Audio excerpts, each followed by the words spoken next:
हो एखाद्याला विचारा का हो दादा चला ना पंढरपूरच्या वारीला, तो म्हणतो महाराज यायचं होतं बरं का, अगदी तुमच्या सोबतच यायचं, यंदाची वारी तुमच्या सोबतच करायची, जशी जशी वारी जवळ येईन तसं तसं आपण त्याला विचारायला जाऊ, चला ना दादा तुम्ही म्हणले होते वारीला येईन म्हणून, तुम्ही काय वारीला येणार, तो म्हटला महाराज यायचं होतं बरं का, अगदी तुमच्या सोबत यायचं होतं, पण महाराज यंदा सल जमणार नाही. का जमणार नाही? नाही म्हणे महाराज यंदा सल जमणारच नाही. का जमणार नाही? काही नाही म्हणे महाराज यंदा साल आमच्या पुरीचं लग्न आलंय, एवढं लग्न झालं की तुमच्या सोबत होऊ द्या पुरीचं लग्न, जा परत पुढच्या वर्षी विचारायला, चला ना दादा मागच्या वर्षी तुम्ही म्हटले होते पंढरपूरला येईन पण तुम्ही काय वारीला येत नाही, काय अडचण आहे, आता पुरीचं लग्न झालंय तुमचं, काय अडचण आहे? काय नाही म्हणे महाराज पुरीचं लग्न झालंय, काय राहिलं नाही आता, पण म्हणे महाराज यंदा सल जमणार नाही. का जमणार नाही? म्हणे महाराज यंदा सल जरा अडचणच जमणारच नाही. का जमणार नाही? काही नाही म्हणे महाराज पुरीचं लग्न झालंय पण एवढं पोराचं लग्न झालं की,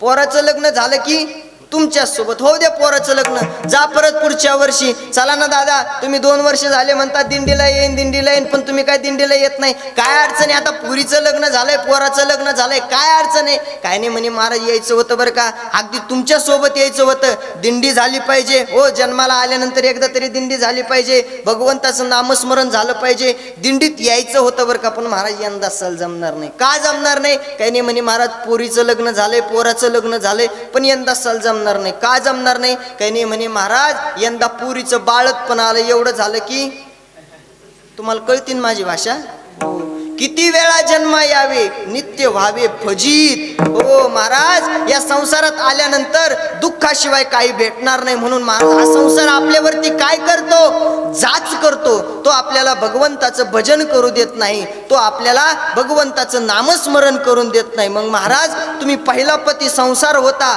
तो तुम्ही सोडून दिला का? हो म्हणे महाराज सोडून दिला. काय केलं? काय नाही म्हणे असा संसार धरला आणि पटांगणात आणला. पटांगण कळतं तुम्हाला? असा मोकळ्या मैदानात आणला आणि काय केलं? काडी लावली, जाळोनी संसार बैसलो अंगारी. त्या संसाराच्या नावावरती मी शून्य घातलं, संसाराच्या नावे घालून या शून्य, हो शून्य घातलं, मी तो संसार सोडून दिला. बरं महाराज तुम्ही संसार नावाचा पती सोडून दिला पण तुम्ही दुसरा कोणता पती केला? तर महाराज सांगतात मी दुसरा पती केला तो भगवंत नावाचा आणि त्याच्याशी करते मी परमार्थ.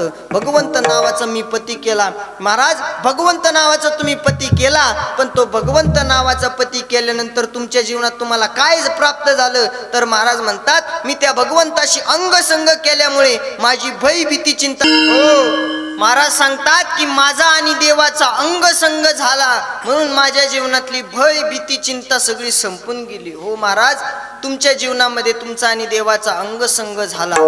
बरं ऐका ऐका, भगवंताशी आपण अंगसंग केला पाहिजे. मला सांगा भगवंताने आपल्याला हा नरदेह दिलाय, कशा करता दिलाय? हो देवे दिला देह भजना गोमटा. हो भगवंताने हा नरदेह दिलाय कशा करता? भजना करता. पण झालं काय महाराज? आमच्याकडून भजन घडत नाही. मग झालं काय? तोया झाला फाटा बादिकेचा, आमच्याकडून भजन घडत नाही. हो भगवंताने आपल्याला हा नरदेह दिलाय, किती सुंदर नरदेह दिलाय. हो कधी आपण या नरदेहाकडे बघितलं का? बघितलं कधी? किती सुंदर नरदेह दिला. अगदी तोंडाच्या जागेवरती तोंड दिलंय, नाकाच्या जागेवरती नाक, कानाच्या जागेवरती कान, हाताच्या जागेवरती हात, पायाच्या जागेवरती पाय. किती सुंदर नरदेह दिलाय.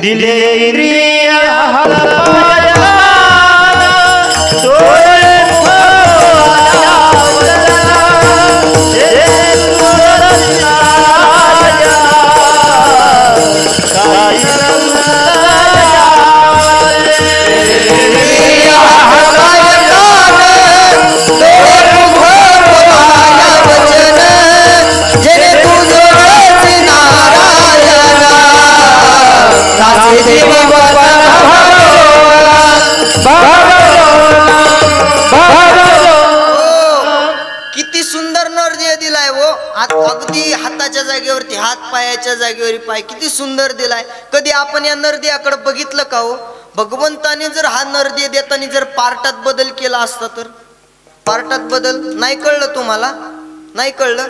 मला जर हे पाय उलटे दिले असते तर हा तुम्ही म्हणले असते बाई महाराज दिसना भूतभीत दिसत काय, तुम्ही बसले असते मंडपात? नाही. मला जर हात असे दिले असते तर तुम्ही म्हणले असते बाई आजच्या महाराजाला पॅरेलिस झालेला काय ग? हो महाराज, किती सुंदर नरदेह दिलाय हो. आमचे गुरुवर्य वैकुंठवासी बाठे बाबा सांगायचे, बाबा म्हणायचे हो एखादीला नाक नसतं दिलं तर, नाक नाक नथनी कुठं घातली असती. हो बाबा सांगायचे नसतं दिलं तर नाही, आपर दिलं तरी गोळे. आमच्या इकडे म्हणतात बघा, हा एखादी जर दारातून चालली असली तर तिला म्हणतात हा त्या मिलील काय माझ्या दारातून जायला नाक आहे काय नकटीला. तुमच्याकडे म्हणतात, तुम्ही हसले म्हटल्यावर तुमच्याकडे पण म्हणतात. हो किती सुंदर नरदेह दिलाय हो. अगदी आमचे सगळे तरुण मंडळी आहेत म्हणून बोलतो बघा. मिशा किती अडचणीत दिल्यात हो,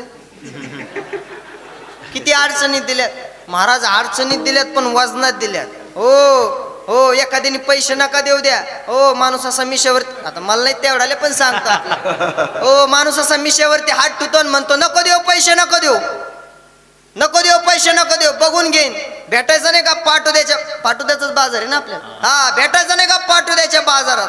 हो आणि त्याच मिशे जर मानीला दिले असते तर नको देऊ पैसे, नको देऊ, दिले तर दे नाही तर सोडून दे. महाराज जिथले तिथं शोभतं. काय सुंदर भगवंताने नरदेह दिलाय हो. पण कशा करता दिलाय, कशा करता दिलाय हो, भजना करता दिलाय. पण आपण भजन करतो का नाही. तोया झाला फाटा बादिकेचा. हो सगळा घोळच झालाय महाराज.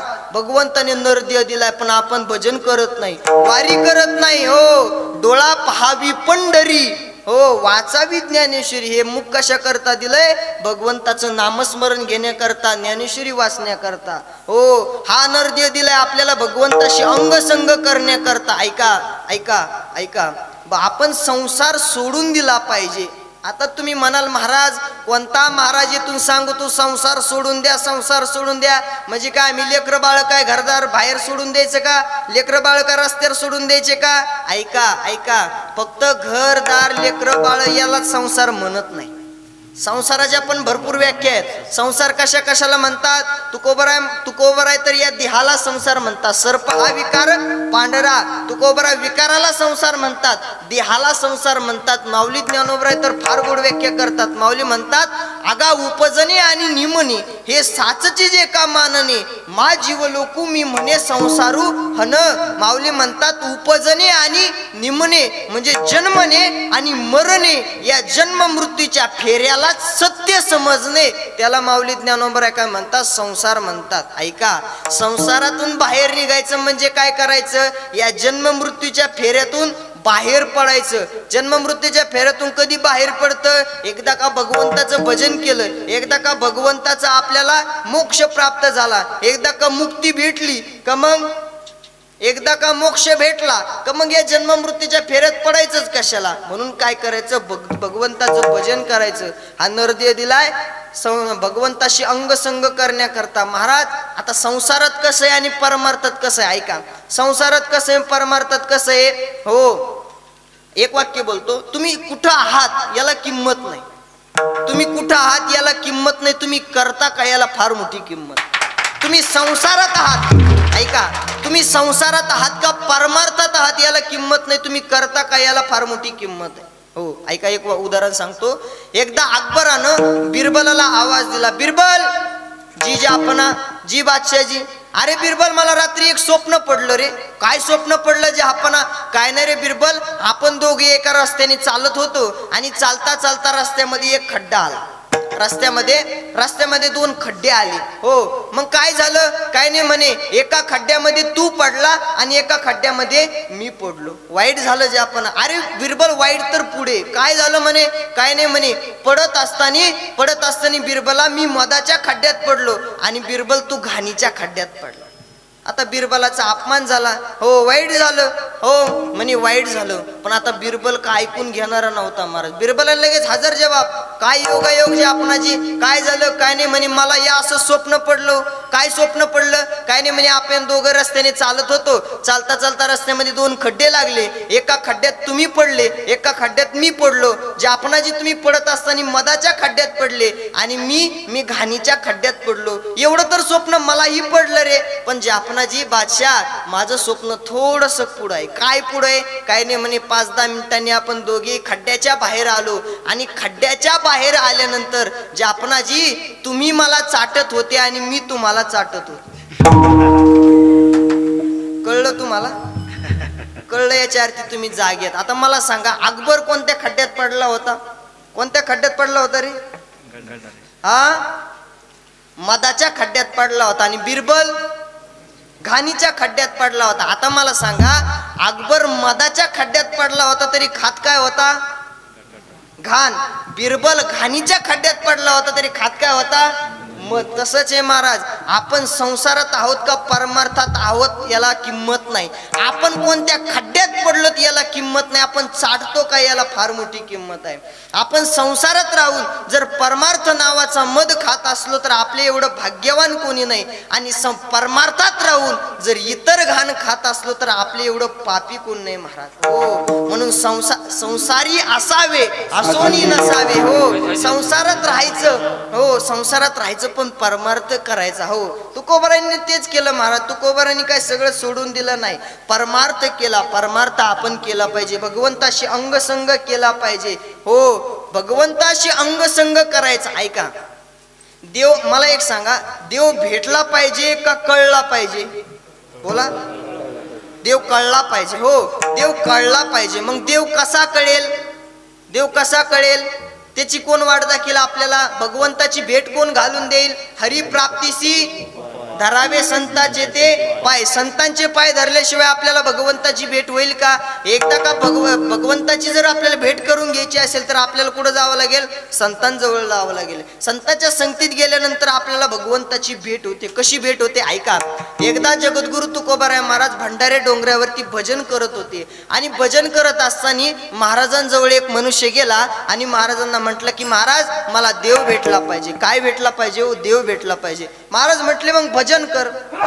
देव भेटला पाहिजे ना, मग भजन कर. तो म्हणे महाराज, भजन करायला माझ्याकडे वेळ नाही. काय करतो तू? काय नाही म्हणे महाराज, किराणा मालाची दुकान आहे माझे. किराणा मालाची? हो म्हणे, किराणा मालाची दुकान आहे. महाराज म्हटले मग गिराईक कमी झाल्यानंतर भजन कर जा. हो महाराज, कुठे गिराईक कमी होतंय? परिसरामध्ये अशी पठ्ठ्याची दुकाने, गिराईकच कमी होत नाही. महाराज म्हटले मग घरी आल्यानंतर भजन कर जा. हो महाराज, कुठं घरी आल्यानंतर भजन होतंय? घरी आल्यानंतर रात्री 11ला घरी येतो. घरी आल्यानंतर कधी 2 घास पोटात जातात आणि कधी झोप लागते, कळत सुद्धा नाही. महाराज म्हटले मग गल्ल्यावर बसल्यावर भजन कर जा. अहो महाराज, कुठं गल्ल्यावर बसल्यानंतर हिशोब करायला लागतो. ऐका, रात्री 11ला घरी येतो, जेवण करून झोपतो, सकाळी 6ला उठतो, 7ला दुकान उघडतो. कुठं वेळ येऊ भजन करायला? हाय का वेळ? नाही. पण अंतःकरणात भावना किती गोडे की देव भेटला पाहिजे. हो, काय संत सोपं करून सांगतात. तो तुकोबाराय म्हटले कशाची दुकान आहे रे तुझ्याकडे? काय नाही म्हणे महाराज, किराणा मालाची दुकान आहे. किराणा मालाची? हो म्हणे, किराणा मालाची. काय काय मिळतं रे तुझ्या दुकानात? काय काय विचारता राव महाराज, अगदी साखरेपासून खसखशीपर्यंत सगळं भेटतं. सगळं भेटतं? हो म्हणे, सगळं भेटतं. महाराज म्हटले तुझ्या दुकानात काय फळ मिळतं का रे? काय फळ? काय फळ कळतं तुम्हाला? जुन्या लोकांना कळल बघा. हो हो म्हणे महाराज, काय फळ मिळतं माझ्या दुकानात. महाराज म्हटले तुझ्या दुकानात जायफळ मिळतं का रे? जायफळ कळत असं आता? हा, जायफळ कळत. हा, जायफळ मिळतं का? हो म्हणे महाराज, जायफळ मिळतं. महाराज म्हटले तुझ्या दुकानात मायफळ मिळतं का रे? मायफळ? हो म्हणे महाराज, मायफळ पण मिळतं. महाराज म्हटले तुझ्या दुकानात मिरे भेटतात का रे? मिरे? हो म्हणे महाराज, मिरे भेटतात म्हणे. महाराज म्हटले तुझ्या दुकानात जिरे कळतं ना सगळ्या? हो हो म्हणे महाराज, जिरे पण भेटतात. महाराज म्हटले तुझ्या दुकानात हिंग भेटतं का रे? हिंग भाजीत टाकायचं? हो म्हणे महाराज, हिंग पण भेटतं. महाराज म्हटले मग तिथंच देव आहे ना, दुसरीकडे कशाला जातो? नाही कळलं तुम्हाला? नाही कळलं? ऐका, एवढ्या 6 गोष्टी लक्षात ठेवा बघा. काय फळ, जायफळ, मायफळ, मिरे, जिरे, हिंग आणि देव. एवढ्या 6 गोष्टी जर तुम्ही लक्षात ठेवल्या तर तुम्हाला भगवंत कसा भेटतो ते कळल बघा. काय फळ, जायफळ, मायफळ, मिरे, जिरे आणि हिंग. हो, कायफळ म्हणजे ते कायफळ नाही. तुकोबारायांनी समजून सांगितलं की बाबा, कायफळ म्हणजे ते कायफळ नाही. कायफळ म्हणजे हे कायारूपी, बोला, हे कायारूपी फळ, हे शरीर रूपी फळ. हे काय फळ? एके दिवशी जायफळ. हो, हे काय फळ? एके दिवशी जायफळ. याच्या कशाला नादी लागतो? हे आहे मायफळ. हे वरून चांगलं दिसतंय, हे वरून चांगलं दिसतंय पण आतून घाण आहे महाराज. हो, हे कायारूपी फळ, एके दिवशी जायफळ. याच्या नादी लागू नको, हे आहे मायफळ. आता पुढचं तर फार सुंदर आहे, आपल्या सगळ्यांसाठी फार सुंदर आहे. हो, मिरे,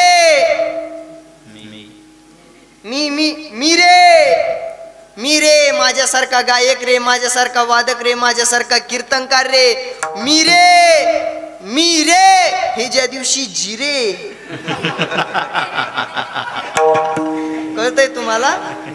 मिरे हे ज्या दिवशी जिरे, हिंग देव, हिंग म्हणजे जुन्या लोकांना कळत असेल बघा. एखाद्याने पाणी मागितलं, हो पाणी द्यावं, ह घ्या, ह घ्या हिंग.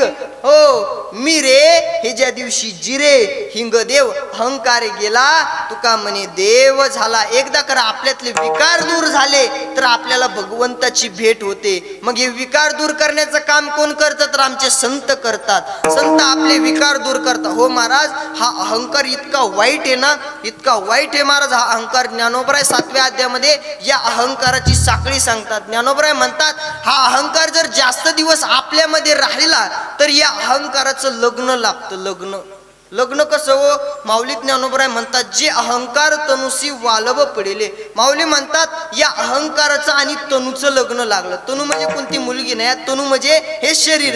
अहंकाराचं आणि तनूचं म्हणजे अहंकाराचं आणि शरीराचं लग्न लागलं. मग काय झालं म्हणे, पुढे एक त्यांना मुलगी झाली. तर इच्छा हे कुमारी झाली, त्यांना इच्छा नावाची मुलगी झाली. मग ती आता मुलगी झाल्यानंतर ती वयामध्ये आली, तिचं लग्न लावून द्यायचं ठरलं. मग तिला मुलगा शोधला. मुलगा कोण शोधला? तिला मुलगा शोधला द्वेष नावाचा. द्वेषासोबत त्या इच्छाचं लग्न झालं. आता लग्न झाल्यानंतर त्यांना एक मुलगा झाला. कोण? त्या इच्छाला आणि द्वेषाला एक मुलगा झाला. कोण? द्वंद्व मोह नावाचा. आता तो द्वंद्व मोह नावाचा मुलगा आजोबाच्या मांडीवरती खेळायला लागला. आता मला सांगा त्याचा आजोबा कोण? तुम्ही ऐकलं नाही का बरोबर? हा परत सांगू का?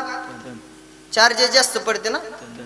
ऐका, अहंकाराचं आणि तनूचं, आता नीट लक्ष देऊन ऐका, ऐका ऐका, महत्वाचं आहे. अहंकाराचं आणि तनूचं लग्न लागलं. त्यांना एक मुलगी झाली. कोण? इच्छा नावाची. इच्छाचं आणि द्वेषाचं लग्न झालं. त्यांना एक मुलगा झाला. कोण? द्वंद्व मोह नावाचा. आता तो द्वंद्व मोह नावाचा मुलगा आजोबाच्या मांडीवरती खेळायला लागला. अहंकार, ऐका ऐका, तो अहंकार इतका वाईट आहे. त्याचा नातू म्हणजे कोण? द्वंद्व मोह. तो द्वंद्व मोह काय काय करतो, काय काय करतो ऐका. तुम्हाला पत्ता सांगतो. ज्ञानोबरायांच्या ज्ञानेश्वरीतला 7वा अध्याय काढा. 7व्या अध्यायामध्ये इच्छा द्वेष समुत्थेन या पदावरच्या, या श्लोकावरच्या ओव्या काढा. द्वंद्व मोहाचा सगळा पराक्रम लक्षात येईल महाराज. हो, तो द्वंद्व मोह इतका माणसाला मातीत नेऊन घालतो महाराज. हो, काय काय नाही करीत. हो, तो इतका मातीत नेऊन घालतो. मग आज नातू एवढा पराक्रमी आहे तर आजोबा किती पराक्रमी असेल, कळतंय तुम्हाला? हो, फांद्या छाटण्यापेक्षा मूळ छाटलेलं बरं. म्हणून अहंकार काढून टाका. संत काय करतात? आपले विकार दूर करतात आणि आपल्याला भगवंताजवळ घेऊन जातात. हो, भगवंताजवळ घेऊन जातात. हो, म्हणून आपण काय करायचं?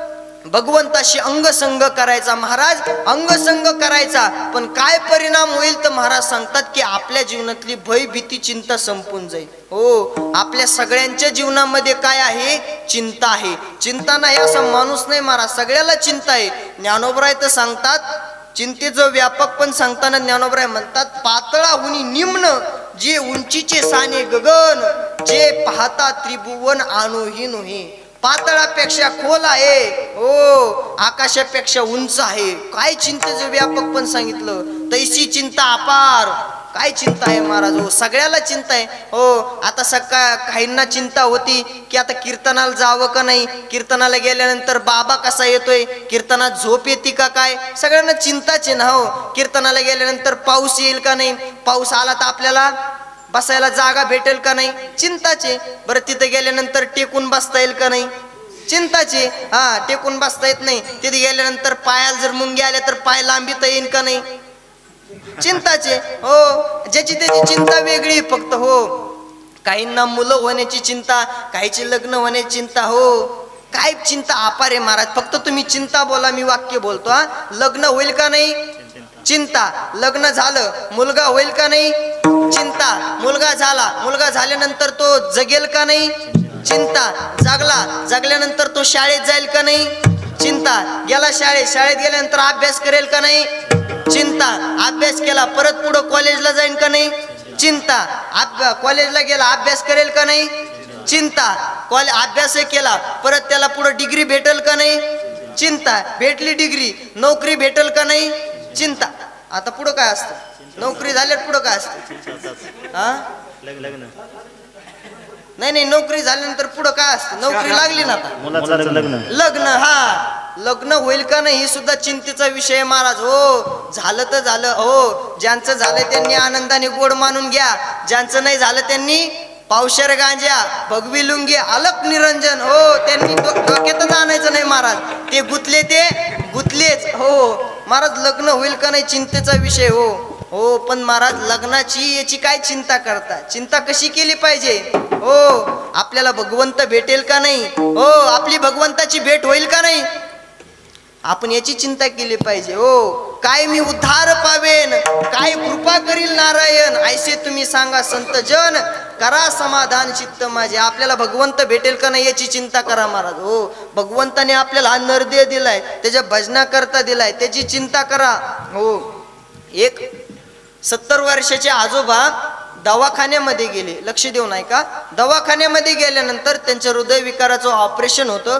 ऑपरेशन चालू असताना ऑपरेशन झालं. त्या डॉक्टरांनी त्यांचं अतिशय सुंदर, अतिशय योग्य पद्धतीने त्यांचं ऑपरेशन केलं. त्या बाबांचं हृदय 3 तास त्यांनी दवाखान्यामध्ये सांभाळलं. किती?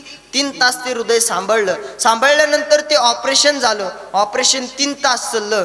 जगेल का मरेल असं होतं, पण त्या डॉक्टरांनी त्यांना वाचवल्यानंतर त्या 3 तासाचं बिल त्या डॉक्टरांनी 7 लाख रुपये केलं. किती? 7 लाख रुपये केलं. ते बिल पाहिल्यानंतर ते आजोबा रडायला लागले. त्या डॉक्टरांनी विचारलं, का हो बाबा तुम्हाला हे 3 तासाचं 7 लाख रुपये बिल जास्त वाटतंय का? तुम्हाला जर हे बिल जास्त वाटत असेल तर बाबा एक काम करतो, तुमचं बिल मी कमी करतो, 1-2 लाख रुपये मी कमी करतो बाबा. पण बाबा तुम्ही रडू नका, तुम्हाला रडायला काय झालंय? त्यावेळेस ते त्या बाबांनी सांगितलं की डॉक्टर साहेब या 3 तासाचं बिल, 3 तास तुम्ही माझं हृदय सांभाळलं, या 3 तासाचं बिल तुम्ही 7 लाख नाही 8 लाख 10 लाख 12 लाख कितीही केलं असतं तरी मी आनंदानं दिलं असतं. मग बाबा रडताय कशाला? तर मग ते बाबांनी सांगितलं की डॉक्टर साहेब तुम्ही माझं 3 तासाचं बिल 7 लाख रुपये केलं हो, पण अजून 70 वर्ष झाले माझ्या भगवंताने माझं हृदय सांभाळलं, अजून बिल नाही पाठवलं का हो महाराज? बिल नाही पाठवलं. भगवंताने आपल्याला सांभाळलंय, कोरोनाच्या एवढ्या मोठ्या भयान महामारीतून आपल्याला वाचवलंय महाराज. कधीतरी आपण म्हटलं पाहिजे, हो भगवंताने आपल्याला कोरोनामध्ये सांभाळलं. कोरोनामध्ये जर आपल्याला सांभाळलं नसतं तर या मंडपामध्ये एक सुद्धा जिवंत दिसलं नसतं महाराज. हो भगवंताला आपण कधीतरी म्हणले पाहिजे, उरले ते हरी तुम्हा समर्पण. देवा एवढं आयुष्य तू दिलंय ना, आता सगळं तुझ्या चरणावरती व्हायचं, सगळं आयुष्य भगवंताने आपल्याला हा दिलंय. हो म्हणून आपणही भगवंताशी अंगसंग केला पाहिजे.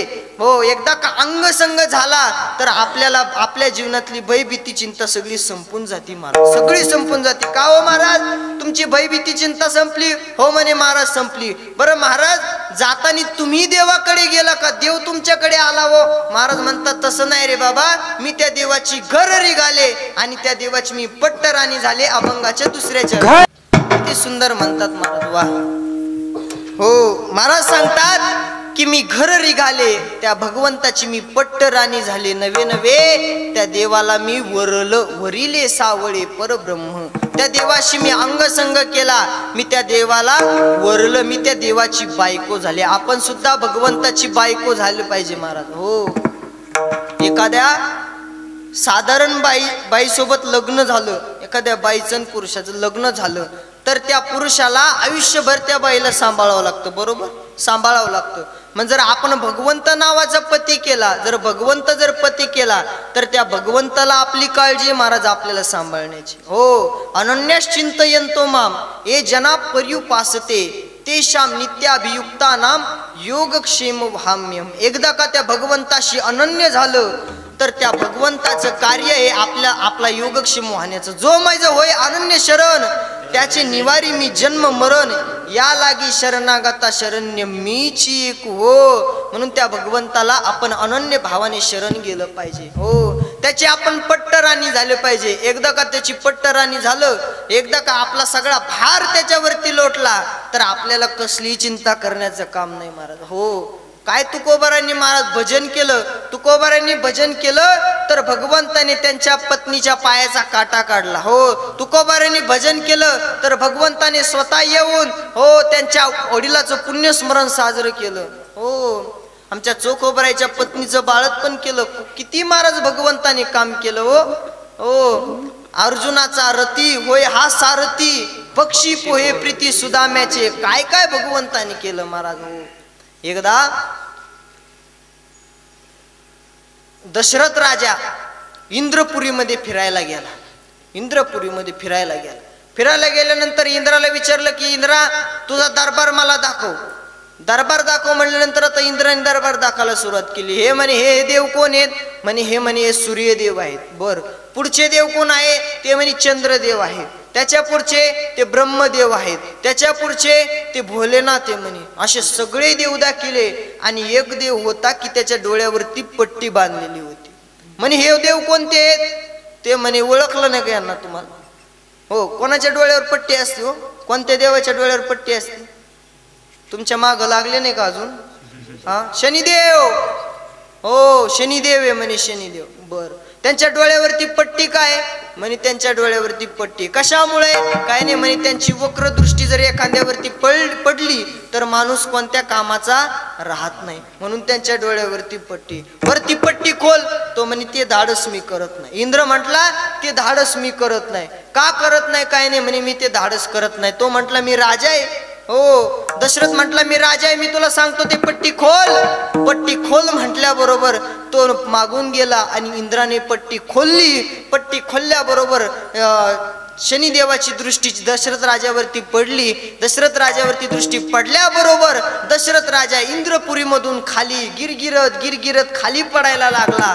खाली पडत असताना एका गिध पक्षाने पाहिलं की वरून कुणीतरी खाली पडतंय, त्याचे प्राण वाचवावे, त्याचा जीव वाचवावा म्हणून त्या गिध पक्षाने आपले पंख फाकवले आणि अलगद त्याला आपल्या पंखावरती घेतलं आणि खाली आणून सोडलं. खाली आणून सोडल्याबरोबर दशरथ राजाने हात जोडले की बाबा आज तू माझा प्राण वाचवलाय. तुम्हाला ओळखला का रे बाबा. मग तू माझा प्राण वाचवला. ऐकणारे दादा, मी अयोध्येचा राजा दशरथ आहे. मी राजा आहे आणि तू आज राजाचे प्राण वाचवलेत. तू माझ्याकडे काहीतरी माग. काहीतरी माग म्हटल्यानंतर तो गिध पक्षी म्हटला की महाराज तुम्ही जरी राजे असले तरी मी चालत होतो, चालता चालता तुमचे प्राण वाचवले. मी काय जास्त काय उपकार केले नाही. तो म्हटला नाही रे बाबा, तू एका राजाचे प्राण वाचवले, तू माझ्याकडे काहीतरी माग. माग म्हटल्यानंतर तो म्हटला की महाराज मी साधू माणूस आहे. हो, मला काय गरज आहे. मी भटकंती करणारा माणूस आहे. मी काय एका जागेवर राहत नाही. तुम्ही जर मला घर दिलं तर मी एका जागेवरती राहत नाही. तुम्ही जर मला सोनं नाणं दिलं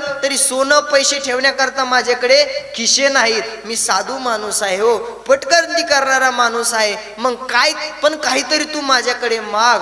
दशरथ राजाने हट्ट धरला. त्यावेळेस त्या गिध पक्षाने सांगितलं की महाराज तुम्ही राजे आहात, पण तुमच्याकडे तुम्ही मेल्यानंतर तुमच्याकडे भरपूर माणसं आहेत. तुम्हाला पाणी पाजण्याकरता तुम्हाला तुमची संतती आहे, सगळं आहे. पण महाराज मी साधू माणूस आहे, मी एकटा आहे. मी मेल्यानंतर मला पाणी पाजवायला सुद्धा कोणी नाही. हो, एक काम करा, ज्यावेळेस तुम्हाला मुलं होतील ना त्यावेळेस ज्येष्ठ पुत्र तुमचा जो कोणी असेल तो मलाच आत्ता दत्तक म्हणून द्या.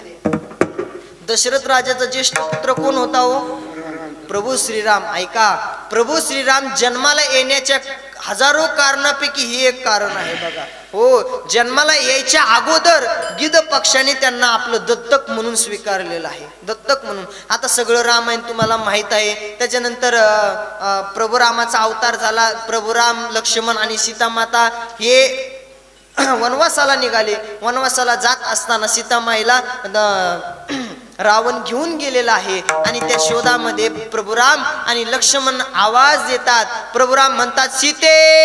हो, लक्ष्मण म्हणतात भाभी असा आवाज देतात. सीते, भाभी असा आवाज देतात. पण आवाज देत असताना एका झुडपामधून एक आवाज येतोय भगवंताच्या जय घोषाचा. श्रीराम जय राम, श्रीराम श्रीराम श्रीराम असा आवाज येतोय. प्रभूंनी तो आवाज ऐकला. आवाज ऐकल्याबरोबर त्या दिशेने प्रभू गेले आणि बघितलं तर एक गिध पक्षी रक्ताने पूर्ण भरलेला आहे, रक्तबंबाळ झालेला आहे. त्या गिध पक्षाला बघितल्याबरोबर त्या गिध पक्षाची मान आपल्या मांडीवरती प्रभूंनी घेतली आणि प्रभूंनी विचारलं कोण आहे रे बाबा तू, काय झालं तुला. त्यावेळेस त्या गिध पक्षाने सांगितलं की ऐका ना दादा, ऐका ना महाराज, मी एका माझ्या सीतामाईला एक रावण नावाचा राक्षस घेऊन जात होता. हो, तो रावण नावाचा राक्षस घेऊन जात होता.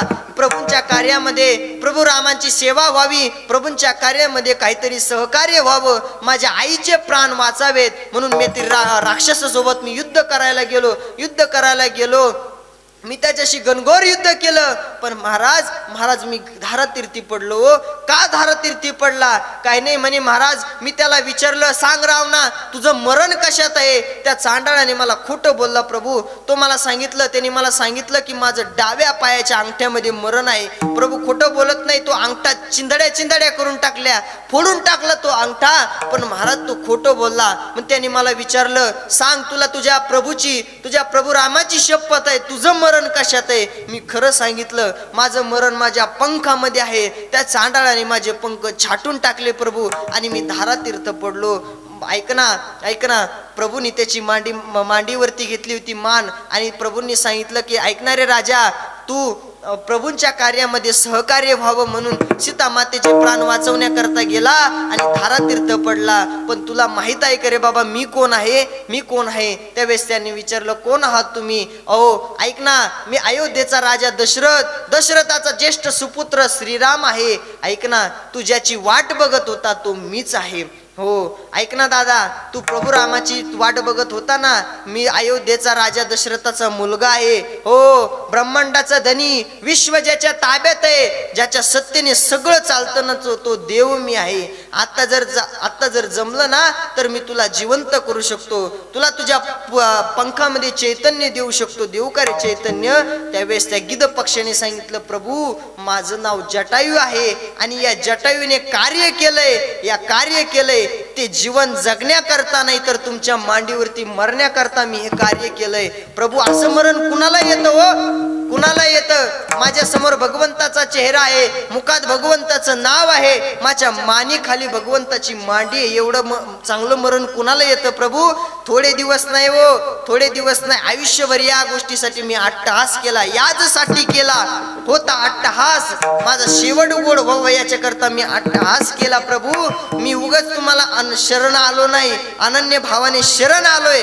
आता तुम्हालाच माझी काळजी आहे. तुम्हाला शरण आल्यानंतर तुम्हाला मला सांभाळावं लागते. पण प्रभू आता मला मरू द्या, आता मला तुमच्या मांडीवरती मरू द्या. एकदा का अनन्य भावाने शरण गेलं, एकदा का भगवंताच्या कार्यामध्ये सहकार्य केलं तर आपलं जीवन उद्धरून जातं. महाराज, एका गिध पक्षाला कळलं की भगवंताच्या कार्यामध्ये सहकार्य केल्यानंतर आपल्या जीवनाचा उद्धार आहे. पण माणसाला कळत नाही शोकांतिका आहे महाराज.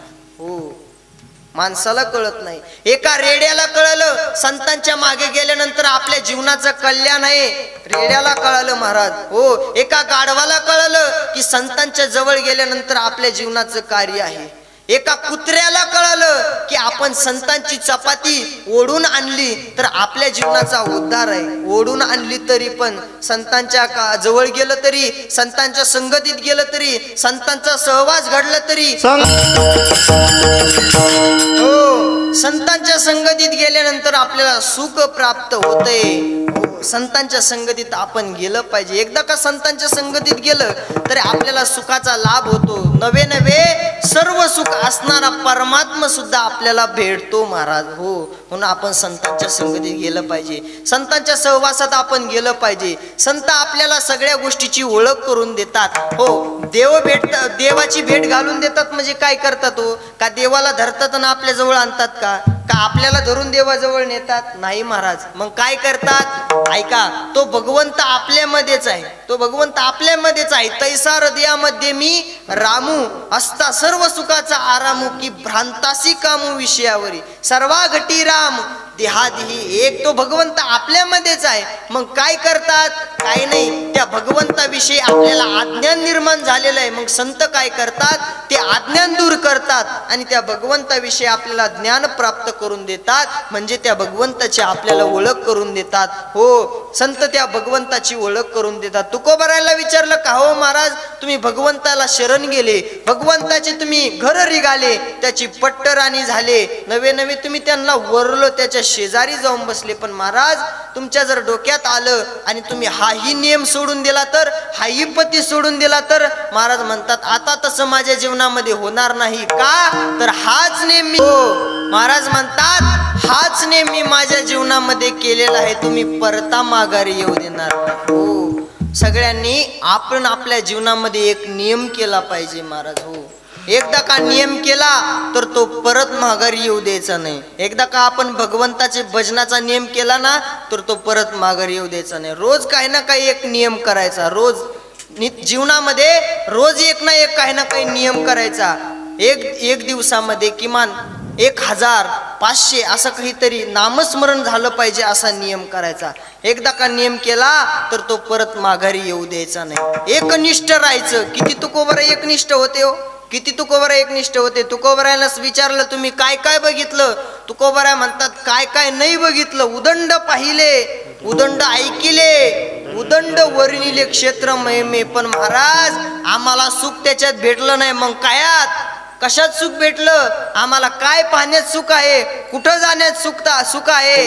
ऐशी चंद्रभागा, ऐसे भीमा तीर, ऐसा विटेवरी देव कुठे. काय एकनिष्ठता आहे तुकोबारांची, काय एकनिष्ठता आहे. हो, वारीला जाईल तर पंढरपूरच्या जाईल, नाचल तरी पंढरीच्या चोहोटा, नाचू पंढरी चोहोटा. नाचायचं जरी झालं तरी पंढरीच्याच वाटेला आम्ही नाचू. एवढी एकनिष्ठता आपल्यामध्ये असली पाहिजे. आता एवढी एकनिष्ठता आता कुठं पाहायला भेटत नाही. काय साधू संतांची, काय तुकोबरांची, काय मावळ्यांची एकनिष्ठा होती महाराज. हो, पूर्वीचे लोक एकनिष्ठ होते, फार एकनिष्ठ होते. हो, काय एकनिष्ठता असेल. एक उदाहरण सांगतो बघा. स्वानंद सुखनेवासी सद्गुरू जोग महाराजांच्या संस्थेमध्ये गुरुवर्य वैकुंठवासी घुले बाबा होऊन गेले. काय बाबांची एकनिष्ठता होती. घुले बाबा होऊन गेले. बाबा सकाळी सकाळी उठतायत, उठल्यानंतर विधीला जाऊन येत आहेत. विधीला जाऊन आल्यानंतर मुलांना सांगतात की पाणी ठेवण्याकरता. सकाळी सकाळी पाणी ठेवलेलं आहे. पाणी ठेवल्यानंतर बाबा आतमध्ये कुट्यामध्ये येतात, हातामध्ये माळ घेतात. समोर ज्ञानेश्वरी ठेवलेले, हातामध्ये माळ घेतात. भजन चालू आहे. भजन चालू असतानीच भरपूर वेळ निघून गेला. आता मुलांनी पाणी ठेवलेलं आहे, पाणी गरम झालेलं आहे. गरम झाल्यानंतर मुलांनी सांगितलं की बाबा पाणी गरम झालंय. पण बाबा काय ताटी उघडायला तयार नव्हते. पण महाराज मुलाची हिंमत नव्हती की बाबाच्या ताटी उघडायची, दरवाजे उघडायची हिंमत नव्हती. हो, मग नामदास महाराजांना सांगितलं की बाबा काय दार उघडत नाही, बाबांचं पाणी तापलेलं आहे आणि बाबा काय बाहेर येत नाही, तुम्ही काहीतरी करा. मग त्यांनी दरवाजा उघडला. बाबांची माळ हातामध्ये अशीच होती आणि अशीच माळ असताना आणि बाबांनी अशी मान टाकलेली होती, आपला प्राण सोडून दिलेला होता. हो, काय जीवन असेल. हो, प्राण सोडून दिलेला होता. तेवढ्यात प्राण सोडून दिला आणि त्या काळामध्ये चंद्रभागेला भरपूर पूर आलेला होता. पार महाद्वारामध्ये पाणी लागलेलं होतं. पाणी लागलेलं असताना 3-4च्या दरम्यान, 3रा पहाराच्या दरम्यान ते सगळं पाणी ओसंडलं, सगळं पाणी कमी झालं आणि जिथं शांताराम गुरुजी यांची समाधी आहे त्या समाधी जवळच घुले बाबांची समाधी झाली. महाराज काय एकनिष्ठता असेल. हो, इथं खऱ्या अर्थाने ही ओवी लागू होती. ये शरीराची माती मेळविन तय क्षिती, जेत श्री चरण उभे ठाती श्री गुरूंचे. माझी माती सुद्धा श्री गुरूंच्या चरणाजवळच झाली पाहिजे. ही एकनिष्ठता आपल्या जीवनातली. काय जीवनातली एकनिष्ठता होती महाराज. हो, अशी साधू संतांची एकनिष्ठा होती. गुरुवर्य होऊन गेले महाराज, काय महाराज मंडळी होऊन गेले. आता ती एकनिष्ठता बघायला भेटत नाही. ते एकदा का नियम केला त्यांनी परता माघारी येऊ दिला नाही. आपण किती दिवसात नियम करतो आणि किती बदलितो सांगता येत नाही. हो, श्रावण महिन्यात खाणारच नाही, हे नियमच आहे ना.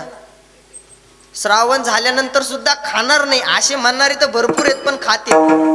श्रावण संपल्या कर का काय असं म्हणतात ना. हो, श्रावणाच्या आधी दणकून आणतात आणि श्रावण संपल्यावर आणतात. असं याला काय अर्थ नाही महाराज. एकदा नियम केला ना तो परता माघारी येऊ द्यायचा नाही. तुकोबरायांनी एकदा जीवनात नियम केला. तुकोबराय म्हणते आता मी तो परता माघारी येऊ देणार नाही. हो, आपण या कलियुगामध्ये जगतोय महाराज. कलियुगामध्ये आपल्याला फार जपून जगायचंय. या कलियुगामध्ये काही नियम आहेत त्या नियमाला अनुसरून जर आपण जगलं तरच आपलं खरं आहे महाराज. कोणकोणते नियम आहेत शेवट जाता जाता एवढे नियम सांगून जातो. ऐका, द्वापार युगामध्ये भगवान श्रीकृष्णाने हे द्वापार युग संपल्यानंतर कलियुग सुरू होणार आहे असं सांगत असताना भगवंताला पांडवांनी प्रश्न विचारला की भगवंता देवा, या कलियुग आपलं द्वापार युग सुरू झाल्यानंतर कलियुग सुरू होणार आहे, पण महाराज आम्हाला या कलियुगाचे नियम काय आहेत ते सांगा. त्यावेळेस भगवंताने सांगितलं की बाबा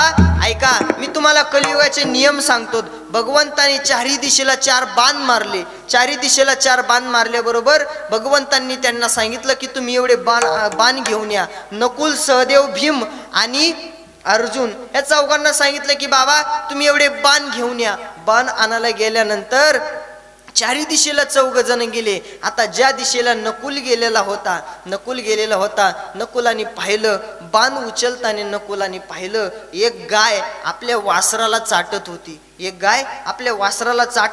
पण ती इतकं चाटत होती, चाटता त्या वासराच्या अंगावरती कातड सुद्धा शिल्लक राहिलं नाही, इतकं चाटत होती. असं दृश्य पाहिल्यानंतर त्या नकुलाला वाईट वाटलं. तो बाण घेतला त्याने आणि वापस आला. दुसऱ्या दिशेला सहदेव गेला होता. सहदेवाने पाहिलं एक कोकिळा सुंदर गाणं गाते, सुंदर गायन करते, पण वर बघून गाणं गाते आणि खाली बघून मांस खाते. असं दृश्य पाहिल्याबरोबर सहदेवाला सुद्धा वाईट वाटलं. त्याने बाण घेतला आणि भगवंताजवळ आला. तिसऱ्या दिशेला गेला होता अर्जुन. अर्जुनाने पाहिलं की एक 5 विहिरी आहेत. किती? 5 विहिरी आहेत. चारी बाजूनी 4 विहिरी आहेत आणि मधी एक विहीर आहे. चारी बाजूनी 4ही विहिरी तुडुंब पाण्याने भरलेल्या आहेत, पण मध्ये जी विहीर आहे ना ती मात्र कोरडी आहे. असं दृश्य पाहिल्यानंतर अर्जुन देखील वापस आला. शेवटी भीम ज्या दिशेला गेला होता, भीमाने पाहिलं एका डोंगरावरून भला मोठा दगड धड करीत खाली येतोय. कोणत्या झाडाला जुमानीत नाही, कोणत्या दगडाला जुमानीत नाही, कशालाही जुमानीत नाही, पण खाली आल्यानंतर एका गवताच्या काडीला येऊन अडकतोय. असं दृश्य पाहिल्यानंतर भीमालाही आश्चर्य वाटलं. चौघेही भगवंताजवळ आले आणि भगवंताजवळ बाण दिले. भगवंताला विचारलं, सांग देवा आता कलियुगाचे नियम काय आहेत. त्यावेळेस भगवंताने विचारायला सुरुवात केली, सांग नकुला तू काय पाहिलं. त्यावेळेस नकुलाने सांगितलं की देवा मी एक दृश्य पाहिलं. एक गावरान गाय आपल्या वासराला चाटत होती, पण ती इतकं चाटत होती की आपल्या वासराच्या अंगावरती कातड सुद्धा राहिलं नाही, ती एवढं चाटत होती. त्यावेळेस भगवंताने सांगितलं, नकुला हा कलियुगाचा पहिला नियम आहे. काय नियम आहे? काय नाही म्हणे, कलियुगामध्ये आपली आई आपला मुलगा कितीही भंगार असला, कितीही वाईट कर्म करणारा असला, तरीही ती आई त्या मुलावरती तेवढंच प्रेम करेन. असा हा कलियुगाचा पहिला नियम आहे. कलियुगाचा पहिला नियम. मग कलियुगाचा दुसरा नियम काय आहे? त्यावेळेस सहदेवाला विचारलं, सहदेवा तू काय पाहिलं? काय नाही म्हणे देवा मी असं दृश्य पाहिलं. एक कोकिळा सुंदर गायन करत होती, पण वर बघून गाणं गायची आणि खाली बघून मांस खायची. असं दृश्य पाहिल्यानंतर भगवंताने सांगितलं, सहदेवा हा कलियुगाचा दुसरा नियम आहे. काय नियम आहे देवा? काय नाही म्हणे, कलियुगामध्ये लोक गोड गोड बोलतील, अतिशय मोठमोठे आश्वासनं देतील, चांगल्या गोष्टीचे आश्वासनं देतील, पण खाली काय माती खायची तेच खातील. हा कलियुगाचा दुसरा नियम आहे. तिसरा नियम काय आहे? काय नाही म्हणे, भीमाला विचारलं, भीमा तू काय पाहिलं? काय नाही म्हणे देवा 5 विहिरी पाहिल्या. 4 विहिरी पाण्याने तुडंब भरलेल्या, मध्ये एक विहीर होती ती मात्र कोरडी होती. याचं काय? काय नाही म्हणे हा कलियुगातला तिसरा नियम आहे. काय नियम आहे? काय नाही म्हणे, घरामध्ये 5 भावंड असले तर 4 भावंड गडगंज श्रीमंत असतील, पण 5वा भाऊ हा गरीब असेल, त्याला खायला भाकर जरी नसली तर हे 4ही भाऊ त्याच्याकडे लक्ष देणार नाही. हा कलियुगातला तिसरा नियम आहे. बर, चौथा नियम काय आहे? आता चौथा नियम अर्जुनाला विचारला, अर्जुना तू काय पाहिलं? काय नाही देवा एका डोंगरावरून भला मोठा दगड धड खाली येत होता. कोणत्या झाडाला जुमानीत नव्हता, कोणत्या दगडाला जुमानीत नव्हता, पण देवा तो एका गवताच्या काडीला येऊन अडकला. याचं उत्तर काय? त्यावेळेस भगवंताने सांगितलं की अर्जुना हा कलियुगातला सगळ्यात महत्वाचा आणि कलियुगाचा शेवटचा नियम आहे. काय नियम आहे? काय नाही, ऐक ना. कलियुगामध्ये असे मोठमोठे भयानक संकट येतील, कोरोनासारख्या महामारी येतील, पण कितीही मोठं संकट आले तर ते एका गवताच्या काडीला येऊन अडकतील. त्या गवताच्या काडीचं नाव आहे रामकृष्ण हरीचं भजन. हो, रामकृष्ण हरीचं भजन. एकदा का भगवंताचं नाव घेतलं, हरिमुखे म्हणा, हरिमुखे म्हणा, पुण्याची गणना कोण करी. जिथं पुण्य भेटतंय तिथं पाप येतच नाही. ऐका, पुण्य कमावण्याच्या भानगडीत पडू नका. पुण्य कमावण्याच्या भानगडीत पडू नका. पाप करणं सोडून द्या, पुण्य आपोआप तुमच्या पदरात पडेल. हो, जिथं पापच घडत नाही तिथं पुण्य आपोआप पदरात येतच महाराज. म्हणून काय करायचंय, आपण आपल्या जीवनामध्ये नियम करायचा.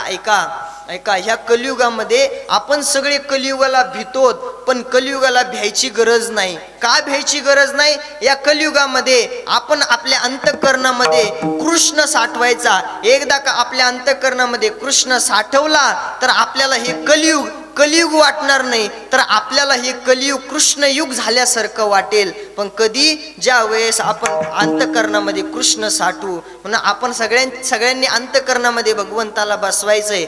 ऐका, सगळ्यांनी भगवंताला बसायचं आणि रोज थोडं का होईना नामस्मरण, भगवंताचं चिंतन आपण केलं पाहिजे. आता सगळ्यांनी मस्त भगवंताचं नामचिंतन करायचं. सगळ्यांनी हात वर घ्या. एकदा घ्या. 2 मिनिटं आपल्याला फक्त भजन करायचंय. हो, सगळ्यांनी हातवर करा. सगळ्यांनी ज्यांनी हातवर केले शेजाऱ्यांनी खूप आणा. केले का? सगळ्यांनी केले का? राम द्या, अशी जाता चहा पिऊन येतो. वा वर सगळ्यांनी. विठोबार हो माई,